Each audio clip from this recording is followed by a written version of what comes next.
Welcome to our daily lessons. My name is Ronald and I'm your tutor. This is our second episode of Advanced Level Physics and Waves. Press this button here to subscribe to our channel. It's free of charge. Just press this button. Like our lessons, share our lessons with your friends, comment. You can also visit our website, which is down here, for any resources that you may want, notes, discussion questions. Visit that website, which is shown down there. So starting on the representation of a wave. In this case, we're basically going to look at how we present a wave, and in this case, it is a transverse wave, and the various terms that we use when looking at waves. So for a transverse wave, it is a wave whereby the direction of propagation or movement of a wave is perpendicular to the direction in which the particles are vibrating. So this, we represent it by how you can see in this diagram. So this line here, basically this line is what we call the rest position, or what we can also call the equilibrium position. It is rest, or we can also call it or refer to it as the equilibrium position. So meaning that as you can see, the wave is moving in this direction. That is why the wave is moving, and then it is vibrating, or the particles of the wave are vibrating in this upward direction from the mean position as the wave propagates in this direction. So since it is a transverse wave, it is characterized by troughs, which we call positions of minimum displacement from the rest or equilibrium position, and crests, which are positions of maximum displacement from the equilibrium position. So if this is a crest and this is a crest, you can see the distance between these two successive crests, or the distance between two successive troughs here. And that distance is what we call wavelength, and we shall be using the symbol lambda, which is shown here. Then the maximum displacement from the rest position, it can either be from the rest position to the highest point on a crest, or from the rest position to the lowest point on a trough. That displacement is what we shall be calling amplitude. So sometimes, most times we use capital A for amplitude, although here the one which is used is small a. So meaning that the displacement on the graph, it can also be shown as you can see here. It can be shown like this. Basically, this diagram is almost similar to the other one, so don't get confused with the diagram. So let's look at some of the terms that we basically use when talking about waves. So the first term is what we call amplitude. Most times we use capital A, so in this case we shall use small a. So as I'd shown you in this diagram here, if I'm to go back a little bit to the diagram and we look at what amplitude is. So in the diagram, the amplitude is the distance from here to here, or the distance from here to here. And we define it as the maximum displacement of a particle of a medium from its equilibrium position. So the equilibrium position is the same as the rest position. Rest position is same as equilibrium, or similar to equilibrium position. Then the second term is wavelength. So wavelength, we define it as the distance between two successive particles which are in phase.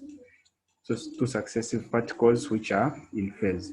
So you can also define it as the distance between two successive crests, or the distance between two successive troughs. That is for a transverse wave.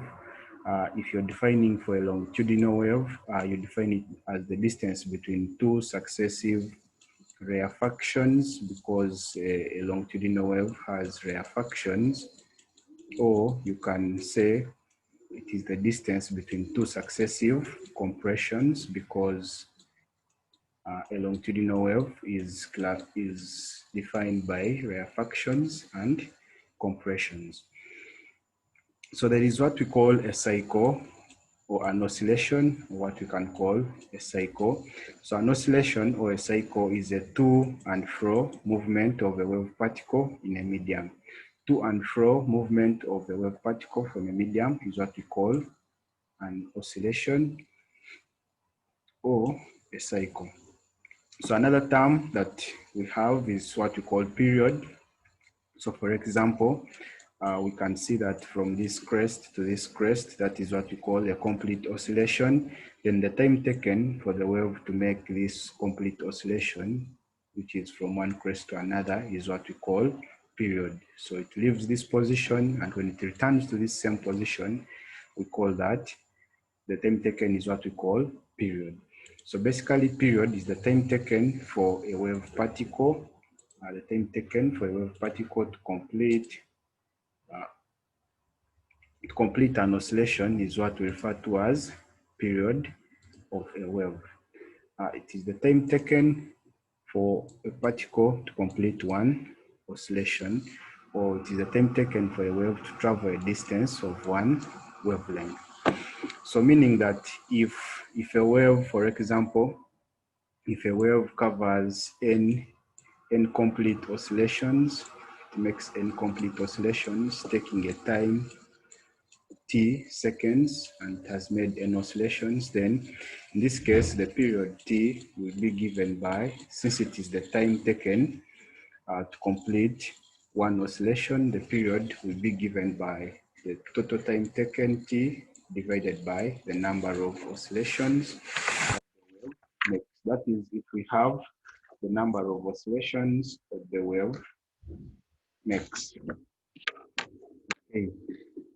So period is measured in seconds since it is time. So the units for period, capital T, is measured in seconds, or what we write as S, or we present as S. So another term here that we normally use in waves is what we call frequency. So frequency is the number of complete oscillations that a wave makes in 1 second. The number of oscillations that the wave particle makes in 1 second. So meaning that if a wave makes n oscillations, if a wave makes, let's say a wave is making n complete oscillations, and it takes a time t seconds. This implies that the frequency f, since it is the number of complete oscillations, it will be given by frequency is equal to the number of oscillations divided by time. So here you get the number of oscillations that are made in 1 second. So from here you can see that frequency will be given by n divided by t, and then period will be given by t divided by n. So this implies that f and t are related, and the formula that relates frequency and period is 1 out of frequency, or you can also write it as frequency is given by the formula 1 out of period. So the two, frequency and period, are related by that formula. So frequency is measured in units that we call Hertz, or which we write as a capital H and a Z for Hertz. So we always measure frequency in Hertz, and that is how we present a Hertz as the units of frequency. Okay, so moving on, we look at another term, which is phase. We use the term phase when we are defining wavelength. We said it is the distance. We said wavelength is the distance between two successive particles of the wave that are in phase. And phase is basically it's a situation or a point in time whereby the particles are exactly in the same position. So a point in time where the particles are exactly in the same position or in the same points as they are moving in a direction is what we call phase. So that's why in this definition, it says that particles are in phase when they are exactly at the same point in their paths and are moving in the same direction. And that is what we call phase. So we have what we call a wave front. So a wave front is any section through an advancing wave in which all particles are in phase. It's any section through an advancing wave in which all particles are in phase. And then for a ray, this one is very common when we are looking at light, but since light has wave properties, a ray is a direction of an advancing wave. So for speed of a wave, it is the distance traveled by a wave per unit time. Distance traveled per unit time, so meaning that if we are using the sign for speed as v, so the speed v will be given by the distance traveled, distance divided by time, the time which the wave takes traveling a given distance. So if the distance is measured in meters here, and then the time is measured in seconds, so that means that the speed is measured in units meters per second. So those are the units that we use when measuring the speed of the wave. So if you look at the formula for speed of a wave, so let's say what if a wave makes n complete oscillations? It makes n complete oscillations. Oscillations made are n, and it takes a time which is, so if I call the time taken, it takes a time t seconds when making those complete oscillations, and a complete oscillation, one complete oscillation is lambda. One complete oscillation is lambda. So this means that the distance that a wave will travel, the total distance traveled, will be given by the number of oscillations which it has made times the distance of one oscillation, which is n lambda, and then the time taken, of course, for it remains as s. So this implies that the velocity or the speed will be given by the distance, which is n lambda, divided by the time, which is t. But the fraction n out of t, the fraction n out of t, this is small t. This fraction, when we are calculating, you can see that this fraction here is what we refer to as n out of t is the same as 1 out of period, or n out of t is frequency from what we looked at behind there.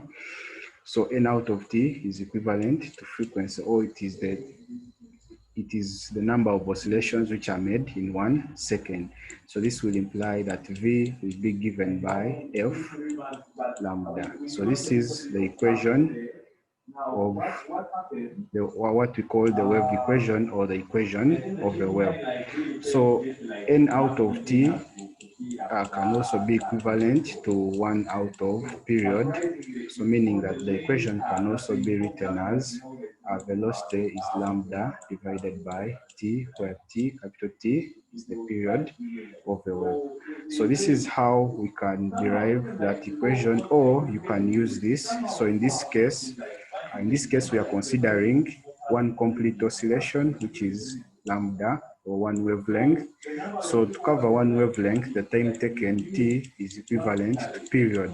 So period is the time taken to complete one oscillation. So that's why we are taking the time as period, and we are having only one wavelength. But in a case where the number of oscillations are many, that's where we use this other derivation.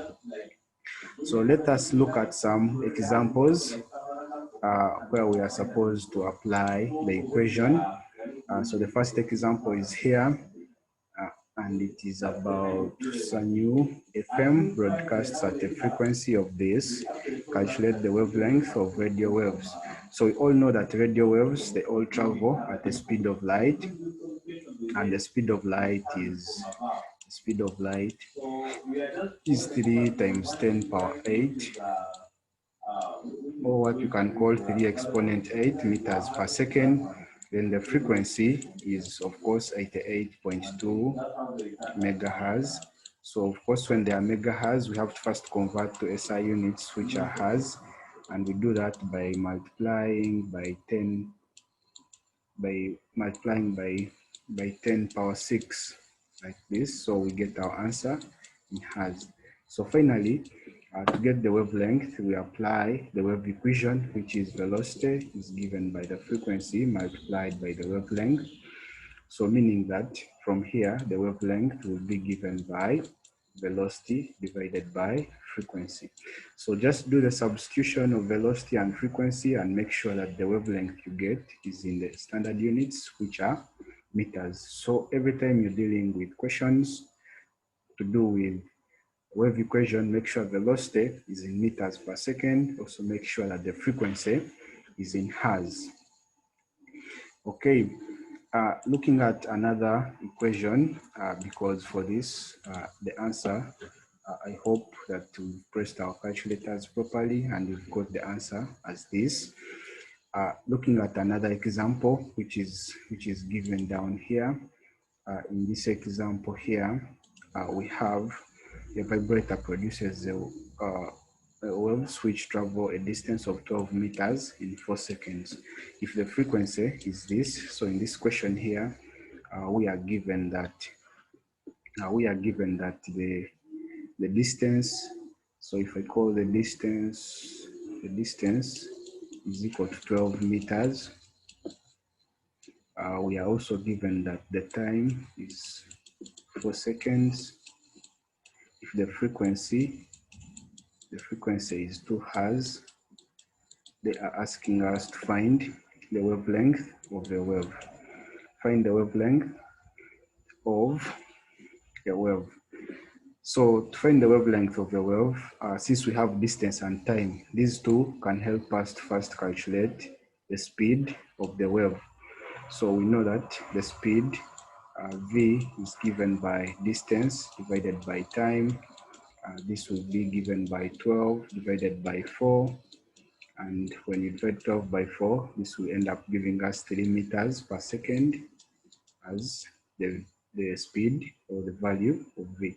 So after finding v, you can go ahead and calculate the frequency by applying the wave equation, which is velocity is f multiplied by lambda, where lambda is the wavelength. So from here, the frequency will be given by, we are looking for the wavelength. The wavelength lambda will be given by velocity divided by frequency. So the velocity is 3 and the frequency is 2. So you realize that the answer for wavelength will be given by 3 out of 2. Even if you just leave it like this, the answer is in meters. So it's 3 out of 2 meters, or you can also write it in decimal point form and it will be 1.5 meters as the answer. Another example, let's look at another example, which is here. A vibrator has a period of that, as you can see.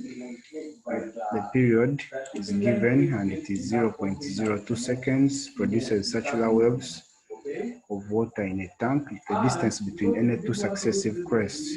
So you can see now they have given us the distance between two successive crests, which is 3 centimeters. So first of all, if you have to write what is given in the question, we are given the period as being equivalent to 0.02 seconds. The distance between two successive crests, that will obviously be the wavelength, which is 3 centimeters, but you have to convert it to standard units, which are meters. So you divide it by 100 to convert to meters, and the answer will be 0.03 meters. What is the speed of the wave? So they are asking for the speed of the wave. So of course, we are going to use the formula velocity is equal to f lambda. But in this case, we have period. So we know that period can be given by 1 out of frequency, meaning that frequency can be given by 1 out of period. So if we just use frequency is 1 out of period, we shall have velocity being equivalent to wavelength divided by period, like this, where 1 out of period represents frequency. So if you continue and work out this, just get wavelength and divide it by period, and then get your answer. Okay, that's it. If we go ahead and look at another example,